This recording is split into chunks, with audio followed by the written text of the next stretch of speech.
You're fired. Effective immediately. Security will escort you out. Marcus Chen didn't even look up from his phone when he said it.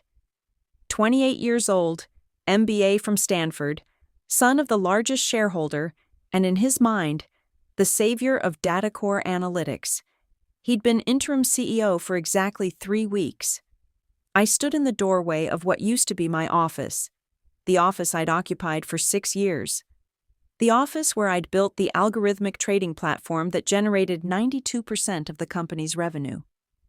I'm sorry. What? I kept my voice level. Calm. You heard me, Sarah. He finally glanced up, his expression somewhere between bored and disgusted. We're restructuring. Your position has been eliminated. Your compensation package is on the desk. Sign it and leave. Behind him, 2 security guards shifted uncomfortably. They knew me. Everyone knew me. I was the one who stayed until 3 a.m. fixing critical bugs. The one who trained every new engineer. The one who turned down offers from Google, Amazon, and Goldman Sachs because I believed in what we were building here. On what grounds? I asked. Marcus sighed like I was a child asking why the sky was blue. We don't need grounds, Sarah. This is an at-will state. But if you must know, your code is outdated.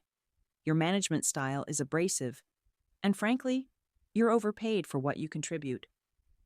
I heard someone gasp behind me. Jessica from legal was standing in the hallway, her face pale. She knew. She absolutely knew what a mistake this was. Marcus, maybe we should discuss this with the board first, Jessica said quietly. The board answers to my father, and my father trusts my judgment, Marcus snapped. Sarah, you have 10 minutes to clear your personal items. Anything on the company laptop stays. Your access cards, your credentials, everything. Hand them over now.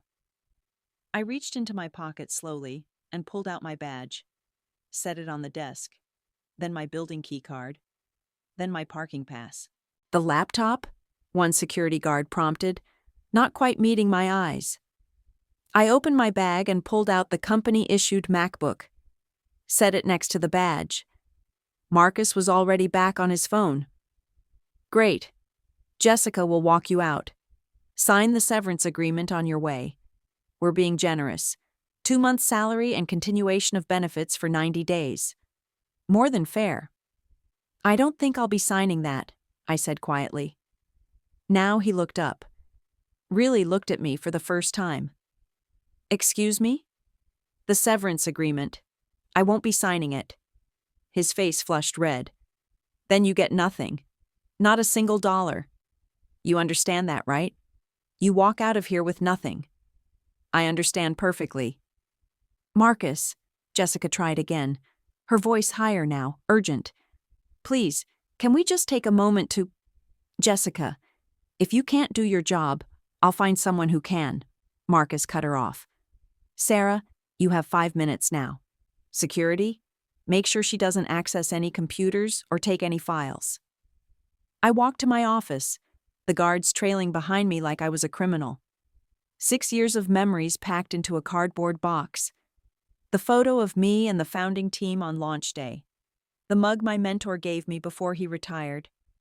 The small succulent plant that somehow survived my neglect. 3 minutes later, I was walking toward the elevator, box in hand.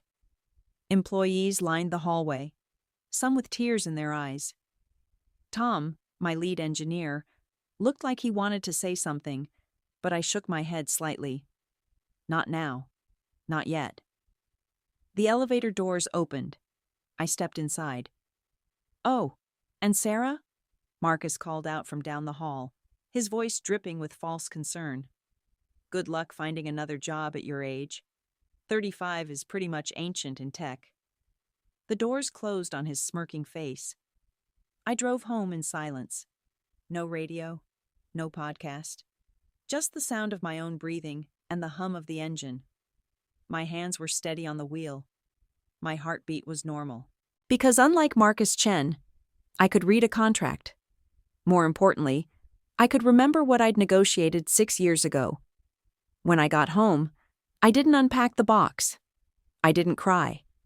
I didn't call my friends or my mother or anyone else who would tell me everything would be okay. Instead, I opened my personal laptop and checked my email. The message I was waiting for had arrived at 9:47 a.m., roughly 20 minutes before Marcus fired me. Confirmation: vesting complete. 175,000 shares of DataCore Analytics common stock transferred to Sarah Mitchell as of 12:01 a.m. today. Current valuation: $4.2 million based on last funding round. Shares are fully vested and transferable. I closed the laptop. Made myself a cup of coffee. Waited. My phone rang at 2:34 p.m. Sarah, it's Richard. Richard Park, the company founder, the 62-year-old genius who'd started DataCore in his garage and turned it into a $200 million company. The man who'd stepped back 6 months ago to deal with his wife's cancer treatment, leaving day-to-day operations to the board. Can you tell me what the hell is going on? I was terminated this morning, I said simply. Yes, I gathered that from the 14 panicked phone calls I've received in the last hour. Sarah, please tell me you still have your vested shares. All 175,000 of them. They vested at midnight last night, actually. Perfect timing. There was a long pause. Then Richard laughed, but it wasn't a happy sound. Oh, that stupid, arrogant boy. He has no idea, does he? I don't believe he does. The Series C closes in 9 days, Richard said. The investors are already skittish about me stepping back. If they find out we just fired the architect of our core platform, the entire deal falls apart. We're talking about a $60 million funding round, Sarah. The company can't survive without it. I'm aware. Another pause. What do you want? I want Marcus Chen removed as interim CEO, effective immediately. I want it in writing that he has no operational authority over engineering, product, or personnel decisions. I want a formal seat on the board, and I want a public apology. Done. All of it. Can you come back tomorrow?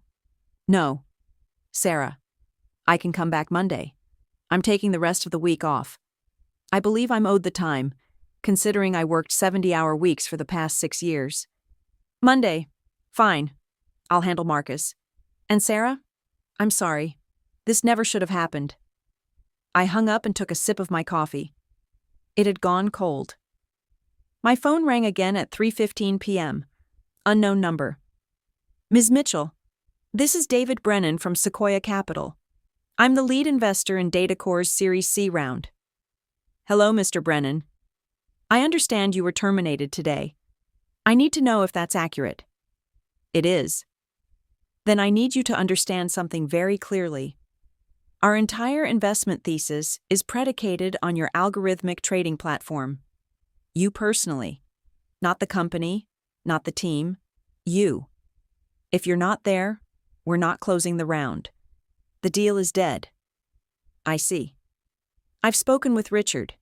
He's offered you a board seat and a return to your position. Is that acceptable to you? It is. Good. Because if this deal falls apart, DataCore will be out of runway in 4 months. They'll have to fire half the staff and shut down 2 product lines. The company will be worth perhaps $20 million in a fire sale, if they're lucky. Your vested shares would be worth maybe $400,000 at that valuation, instead of $4 million. I understand the math, Mr. Brennan. So we're clear. You come back, the deal closes, everyone wins. You don't come back, the company implodes, and that arrogant little boy who fired you costs his father tens of millions of dollars. Crystal clear. I hung up, made a fresh cup of coffee. Wondered if Marcus had figured it out yet. He hadn't. At 4:45 p.m., I received a text from Jessica, the legal counsel. Emergency board meeting called for 6 p.m. Marcus is demanding they enforce the severance agreement clause that prevents you from working for competitors. He thinks you're going to Amazon. Sarah, he's completely lost it. He doesn't understand about your shares. I didn't reply. At 6:30 p.m., Jessica called. Sarah, you need to know what just happened.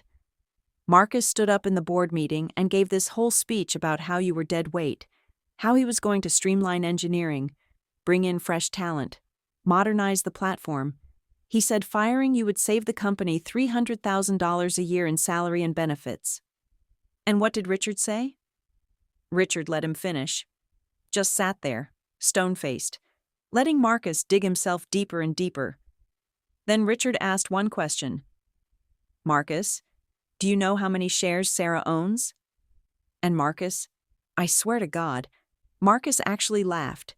He said, she doesn't own any shares. She's an employee. Employees don't get equity. I closed my eyes. Oh, Marcus. Richard pulled out the equity grant from 6 years ago. Read it out loud to the entire board. 175,000 shares with a 6-year vesting schedule. Fully vested as of yesterday. Then he explained, very slowly, like he was talking to a child, that those shares represent approximately 4% of the company, that they're worth $4.2 million, that you could, if you wanted to, tank the entire Series C by telling Sequoia you have no confidence in the company's leadership. What did Marcus do? He went white. Actually white. Then he tried to argue that you'd obviously signed a non-compete, that you couldn't work in the industry, that you'd have to sell your shares back. Richard just looked at him and said, Marcus, she negotiated the right to keep her shares even after termination. It's right there in the contract. She also negotiated no non-compete clause. She can walk out of here today and start a competing company tomorrow, and there's not a single thing we can legally do about it. Is that when Marcus panicked? Oh, he did more than panic. He started yelling that you'd tricked him, that you deliberately waited for your shares to vest before provoking him into firing you. David Chen, Marcus's father, just sat there with his head in his hands. Then he said, my son just cost us $60 million and possibly the entire company because he was too arrogant to read an employee's contract. I heard Jessica take a shaky breath. Richard proposed an emergency motion to remove Marcus as interim CEO. It passed unanimously. Marcus voted against it, but he was outvoted 7-1. His own father voted to remove him. Where's Marcus now? He stormed out. But Sarah, before he left, Richard asked him one more question. He said, Marcus, did you even check when Sarah's shares vested? And Marcus, still completely clueless, said, what does it matter? She's just an engineer. Richard told him to get out. Thank you for calling, Jessica. Are you coming back? Monday morning, 9 a.m. Thank God. Half the engineering team was planning to quit if you didn't. And Sarah? I tried to warn him. I tried to tell him this was a mistake.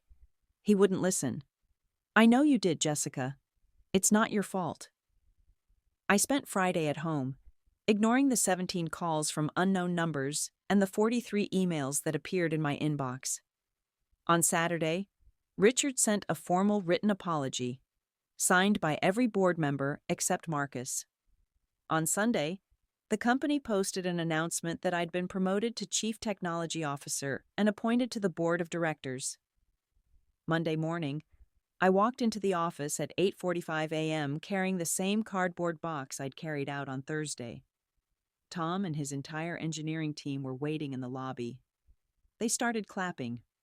Welcome back, boss, Tom said, grinning. We missed you. I missed you guys too. Team meeting in 30 minutes. We have a lot of work to do before the Series C closes. Richard was waiting in my office, which someone had already redecorated with a new desk and a better chair. Sarah, I owe you more than an apology. You owe me a 4-year contract with a minimum buyout clause if I'm ever terminated without cause, I said. $25 million. And you owe me the right to name my successor as CTO if I ever decide to leave. Those are my terms. Done. I'll have Jessica draw up the paperwork today. Anything else? Yes. Marcus is never allowed in the building again. Not as a visitor, not for company events, not ever. If he shows up, security escorts him out immediately. Richard nodded slowly. His father already agreed to that. David is deeply embarrassed. He's considering stepping down from the board. He shouldn't. David is a good investor and a smart man. His son is just an arrogant fool who thought an MBA made him smarter than the people who actually built this company. Fair assessment. Richard moved toward the door, then paused. Sarah, can I ask you something? Did you know your shares were vesting Thursday morning when Marcus called you into that office? I knew they vested at midnight Wednesday, yes. And you knew he was probably going to fire you? I had a strong suspicion. He'd been making comments all week about restructuring, about bringing in his own team, about modernizing leadership. I could read the writing on the wall. So you let him fire you, after your shares vested, knowing it would crater his credibility and probably get him removed. I met Richard's eyes. He called me ancient, Richard. He said I was overpaid and abrasive, and that my code was outdated. He fired me in front of security guards like I was stealing office supplies. So yes, I let him make the biggest mistake of his professional life, and I don't feel bad about it. Richard smiled. A real smile this time. Good. You shouldn't. Welcome back, CTO Mitchell. Try not to let the board meetings bore you too much. The Series C closed 9 days later, exactly on schedule. $60 million at a valuation that put the company at $350 million. My shares, which had been worth $4.2 million on the day Marcus fired me, were suddenly worth $6 million.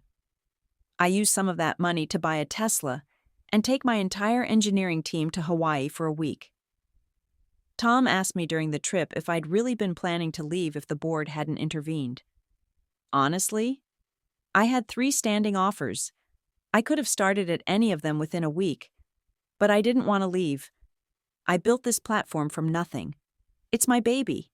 I just needed Marcus to understand that you can't treat people like they're disposable, especially when they own 4% of your company. Do you think he learned his lesson? I think he learned that contracts matter and that you should never underestimate the quiet ones. Whether he learned anything about basic human decency, I really don't know. 6 months later, I heard through the grapevine that Marcus had taken a job at a startup in Austin.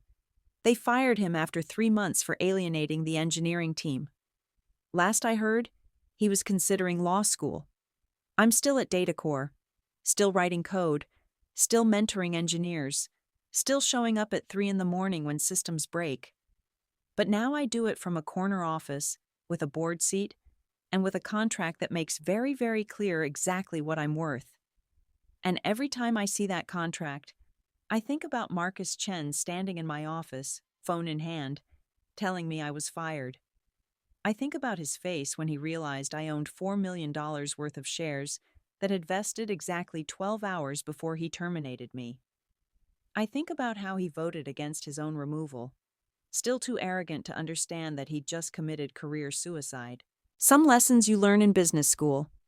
Some lessons you learn by being smart enough to negotiate the right contract 6 years in advance. And some lessons you learn by being stupid enough to fire someone without bothering to check what they actually own. Marcus learned all 3 lessons in one very expensive afternoon. I learned something too. I learned that sometimes the best revenge isn't fighting back or making a scene or trying to prove you're right. Sometimes the best revenge is simply letting someone make a catastrophic mistake and then watching as the natural consequences unfold exactly the way you knew they would.